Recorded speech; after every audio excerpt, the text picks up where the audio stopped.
Good morning, Eunice. Good morning.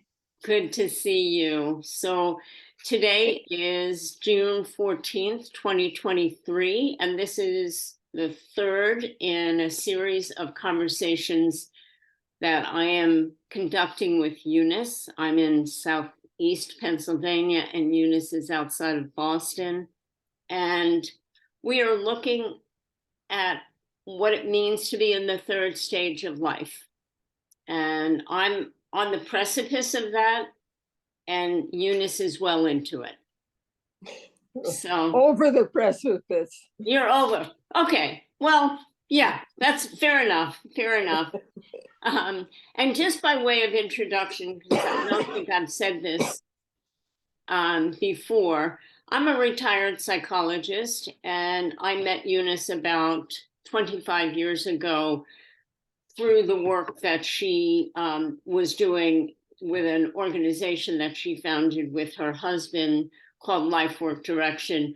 I will put a link to Life Work Direction in the notes so that those of you who are interested and unfamiliar can take a look at it. It still exists. Don and Eunice handed it over to a couple named Scott and Louise a number of years ago.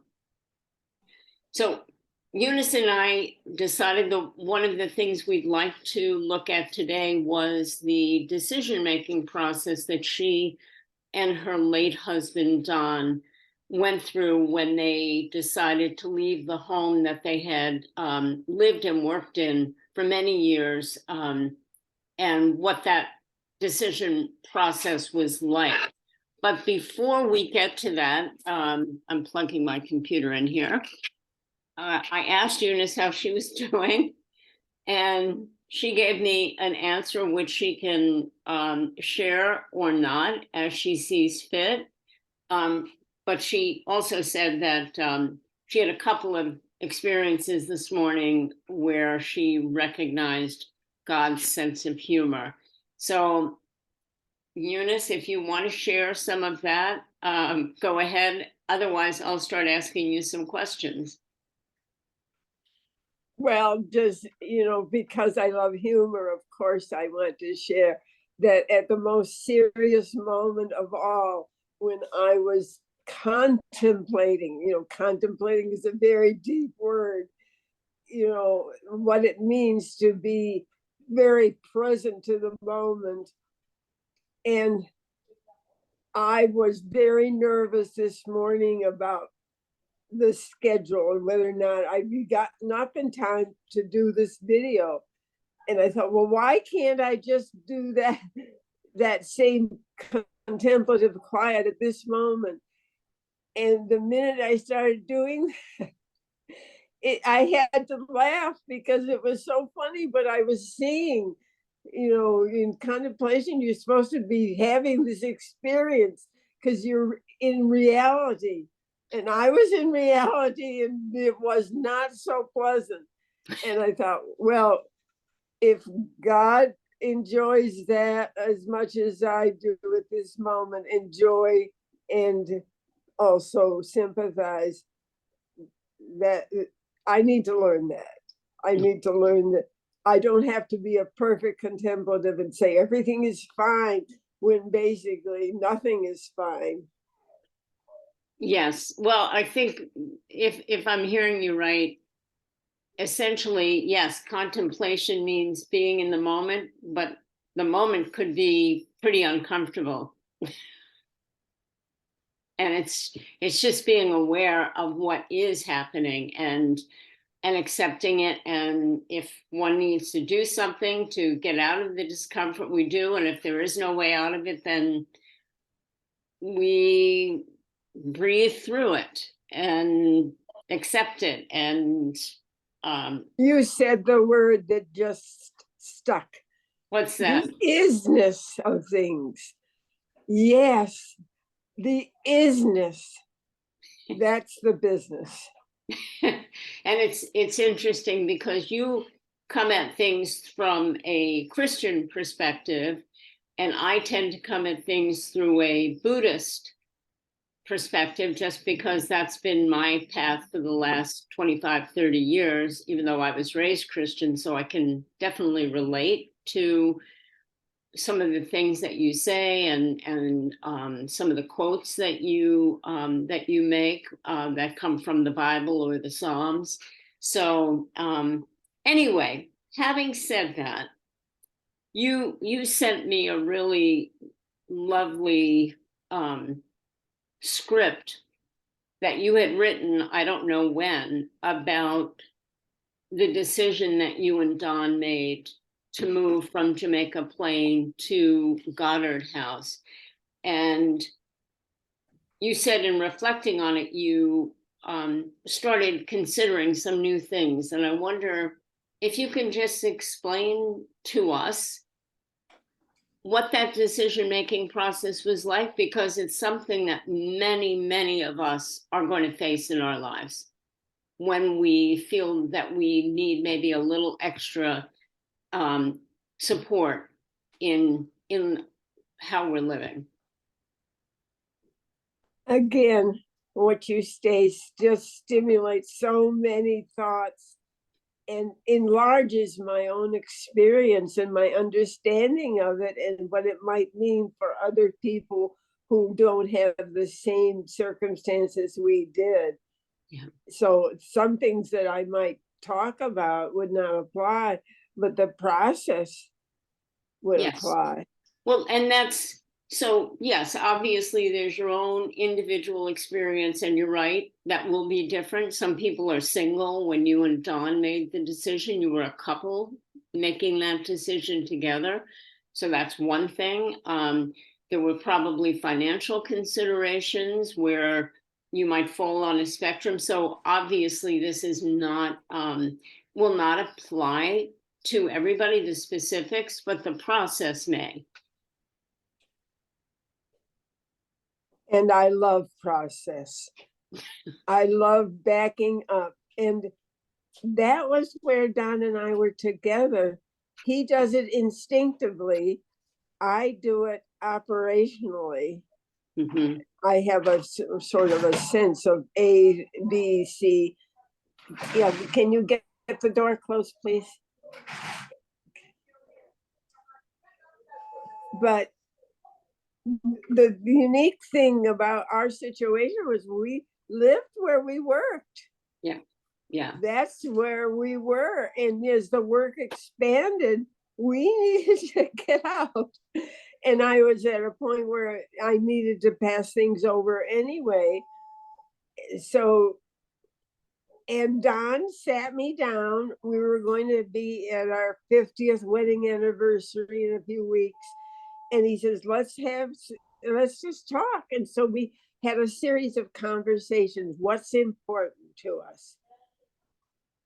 Mm-hmm. And then, of course, came the search for where to go to live. And what I learned, and would be very important for people to realize, is that there are very distinct options.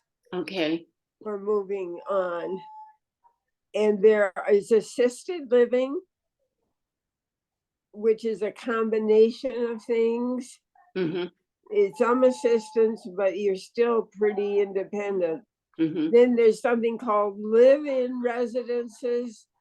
That would be one way of, you just move to this place and you put a pack of money down. Mm-hmm. And some of it is retrievable if you die or something like, or leave or something like that. But, and the services provided are very little. They assume, you get into your little car and you'll take trips and you'll visit your family and stuff like that. And then there's the option of places that have a modicum of care provided. And so we began visiting places. Mm-hmm. And of course, I went first to the ones that were kind of sylvan in the forest, spring house. What's to not like about that? Do you have a spring there? that was a live-in residence, and we couldn't have afforded to do that. Yeah. But it was good experience for us to talk to them and to watch what was happening. They would provide one meal a day. I think maybe you cost something, but that was the only thing that provided. But by the time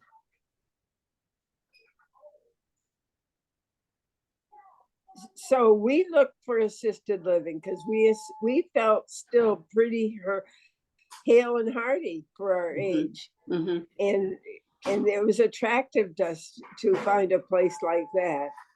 And we lived in Jamaica Plain, and that people need to think about their own community that they're in, but also if they might want to move out of high-rise towers downtown to something a little more community oriented and more meadows and sky and space. Or they might sometimes, I guess, they go to Florida for some reason, and the weather or something like that. Mm-hmm. Yeah, some people don't like the cold. Yeah. And for us, we just wanted to go someplace quiet and beautiful. And since we were already in Jamaica Plain, which is it's like the golden nugget on the Jamaica Way, is this river that's this route that snakes through beautiful territory and by a pond, and goes by the Arboretum, which is owned by Harvard, and it goes further. There's a beautiful cemetery that you can drive into and see and stop, and it's beautiful. And then even if you go on up the hill, there's a meadow and there's a golf place. They play golf, and there's a zoo. I mean, Jamaica Plain is really extraordinary. But we were there because of the pond. Mm-hmm.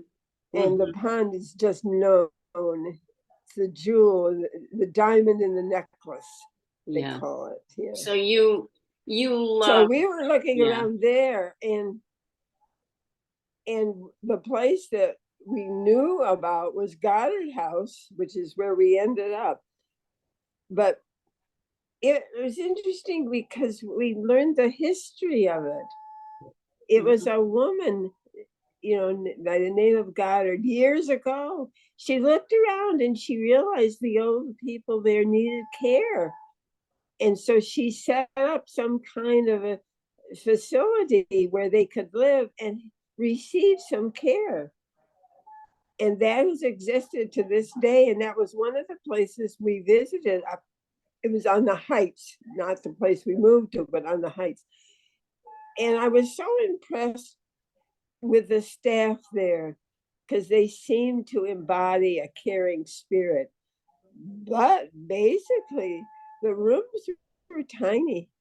I thought, how Don is 6'2" and he's wide in girth. Where would we? I couldn't picture how we could get a big bed or two beds in there. How would we do that?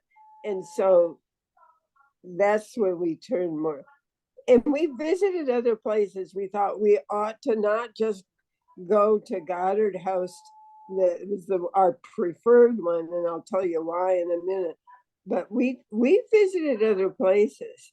And we visited a place that had been run by nuns, and they had developed this whole network of support and then turned it into assisted living. And the minute we walked in the door of that particular building, Don just looked up and he says, I like this. It was something about the staircase that went up to heaven, and they had an elevator, but there was a staircase. and we had a lovely visit there. But I don't know, it didn't seem like it cohered that much. When you went to the dining hall, you sat at your own table, Mm. and rather than being with others, and things like that. And waiters came and everything, that was nice, but it didn't feel quite the feeling. So But it sounds like one of the things that you and Don knew was that you wanted a place where there would be maybe a community so that you would be interacting with people. Is that right? I don't think we articulated it just the way you have, but you're absolutely right. And especially for Don, he was hungry for that. I was more encased in my little one-on-one job, Yes. but he would meet them at the door, and he prized those moments and stuff like that. I remember them. Yeah. I remember. But I remember. Goddard House Mm-hmm. it's in a little corner of the woodland near Jamaica Pond, down from Jamaica Pond. It's around the corner from Jamaica Pond. So I could walk there from where I lived very easily. So when I could walk back to work at times when I was still seeing people, things like that. It was close by. But it itself is surrounded by woods. Yeah. And it's beautifully constructed. Yes. It has a memory care unit, so it has that much help. But you didn't need that, and Don I didn't need that. that. And so I was blind when I began needing help, because they came and told me Goddard House is built on an educational model, not a medical model. I didn't even know those terms. Yeah. Yeah. I would advise anybody who's trying to think, where shall I go and live, that they first get some kind of concept, once they've decided on a general location, of what's available in different categories. And in Jamaica Plain, they have that. They care about Jamaica Plain is unusual. Ethos. They reach out to the community, and they provide volunteers who will come and visit old people and stuff like that. And so you could sit down with people like that and say, I'm looking for a place, what's available here and what's the difference? An agent will tell you, but they'll slant it in a certain direction. Yes. And money is really in there. You have to be careful about the money. You need to know your own capacity and what the law allows in different situations. So I'm curious, what was the process like for you and Don as a couple? Were you aligned? Did you have to compromise in terms of deciding where to go? What was that process like? No, we were totally together every inch of the way. Okay. And it's just how we function. And we don't know how to go at it in another way. Well, so you were fortunate that your criteria for what you wanted lined up perfectly. So you didn't have to, I can imagine with a couple that might not always be the case, but in your case, you and he were very much compatible in terms of what you wanted. And so you chose Goddard House. You said something very interesting. So you went to Goddard House and then you had a stroke. Is that correct? Yeah, but after I'd been there quite a while. Okay, like a year and a half, a year and a half. I had a long time. And the minute we landed there, I mean, it was a wonderful experience of being in that community with a caring, functioning, very well educated staff, actually, who were sort of onto things. And yeah, I don't know how much to say about that. Well, and I mean, what I'm hearing is that it really met your needs. But you made a comment, which is, you said, I'm quoting here from you and what you sent to me, and I'm going to actually copy these notes into the comment section so that people can read them.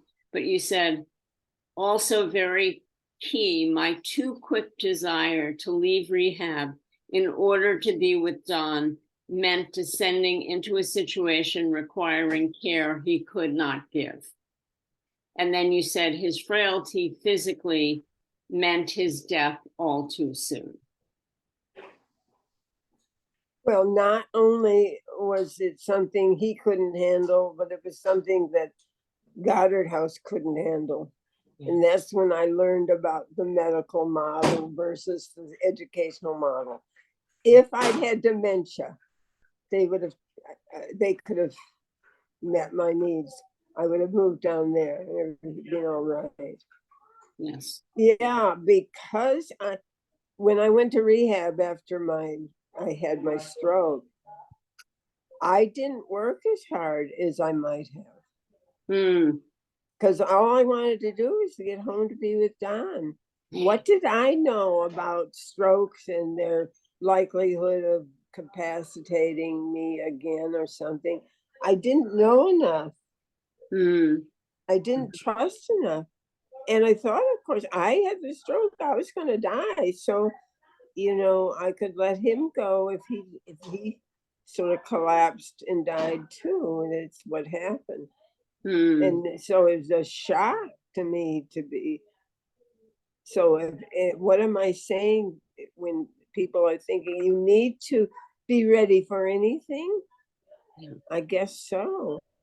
Well, and I think most people are afraid of their own death.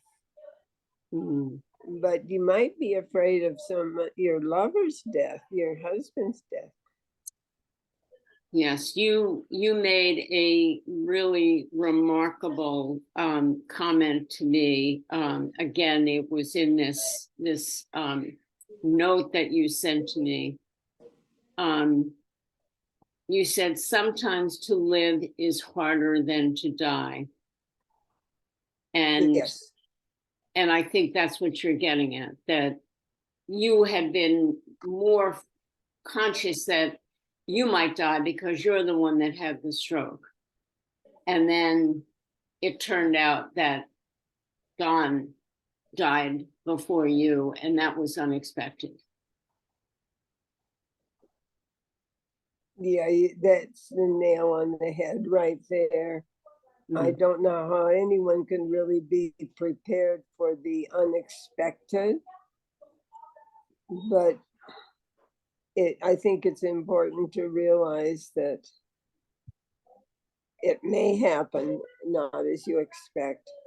Yeah. And it took me a long time being here in this facility now to accept being here and wanting to continue to live.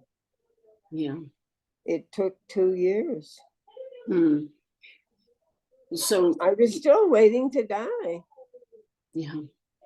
And that's a bad attitude to have. It doesn't help you.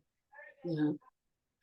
How did you I don't know whether maneuver is the right word, or how did you go from, like you just said, for 2 years wanting to die? And I think it's fair to say that that's not how you feel right now, but I don't want to put words in your mouth. But this is the beautiful thing. Who you are at the core emerges. And so who I was at the core was a person who loved to hear people's stories and who loved to connect with them and play with the things they said. And, I play with words all the time. And just be there for them and with them in whatever ways make sense. And people reached out to me. They loved Don, they loved me. And so I would have these calls and a few visits and things like that. And things began happening.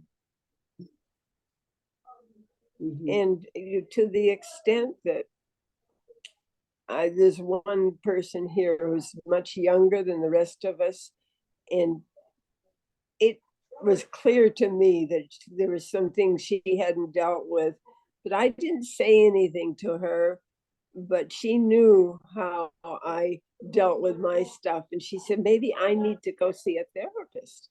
And so she got a therapist.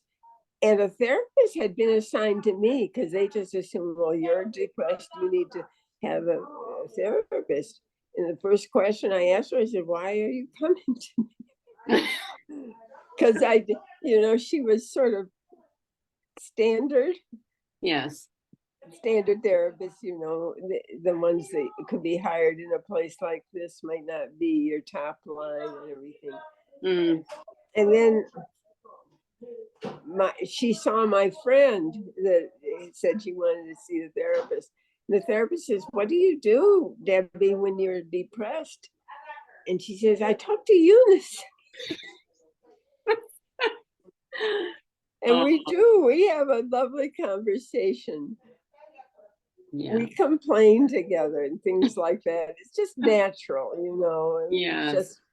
She's a bullhead person, and that reminds me of my husband. I mean, she's just who she is, and it's clear, solid granite. I love it. Yes. Yes. So those things happen. Yes. So, but you just said something really interesting, and we're probably going to close this session out in about 2 or 3 minutes. But you said who you are. I can't quote you exactly, but who you are at your core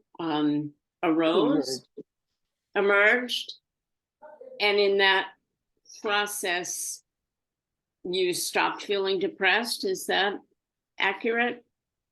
Yes, it is accurate.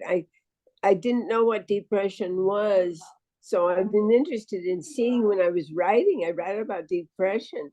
And I have a friend right now I'm very close to, and she's going through depression, and she's working with a therapist, and the name is loaded and everything.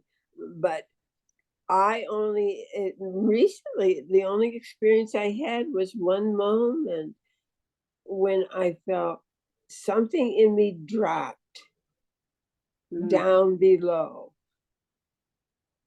And I thought, oh, that's depression. It's depressed. And it felt safe. I can't explain it. Just to say that. I'm pressed down a little bit. I'm exploring something underneath. Yes. Now I get anxious and mad. I can go all the way around with that. And welcome to the human race. Yeah. Oh boy. Really. But yeah. So it's just beautiful what you just said, that you had this experience of just going deep, and almost sounds like landing, like a pebble falling and hitting the sand, and then you're at rest, and there's no more of this struggle and angst and I don't want to feel this, but more like, oh, here I am. I've landed. You just said the most amazing thing. During my time of making the suffering, when was it?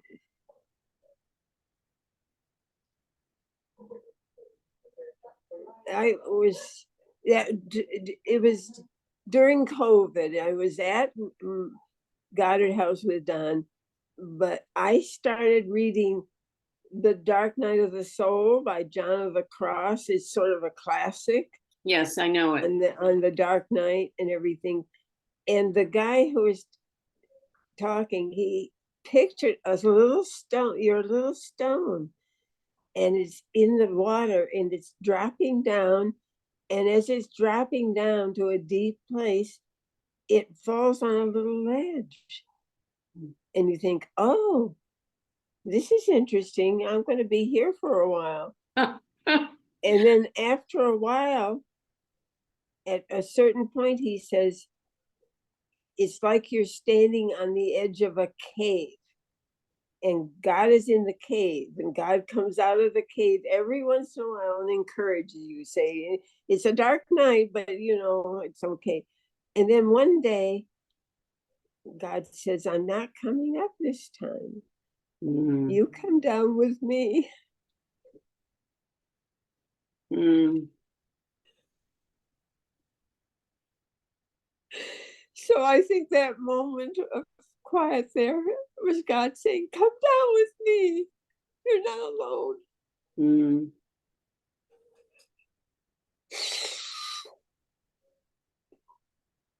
Mm. Images like that help. Yes. Yes. Yes, that it helps you to understand what you were experiencing and not to be afraid that you're not alone. So not too many people, I think, have that kind of I'm going to say wisdom. That's how it sounds to me. They have dark nights, but they may not understand how fruitful that is in a hidden way. Yeah. Correct. Yes. It puts you in a place where you have to surrender to what is and what you at your most core are. Well, learning that, I would say, thinking to do that and then being able to do that is perhaps a lifetime's process. As it is indeed, yeah. It doesn't ever deepening, yeah. Yes, yes. So I'm aware that our time is coming to an end. So I just want to I so appreciate your openness, your honesty, your experience, and your willingness to share that. I'm very grateful. And you enter delicately and pull something out that needs to be exposed. You and I. Yes, yes. Thank you.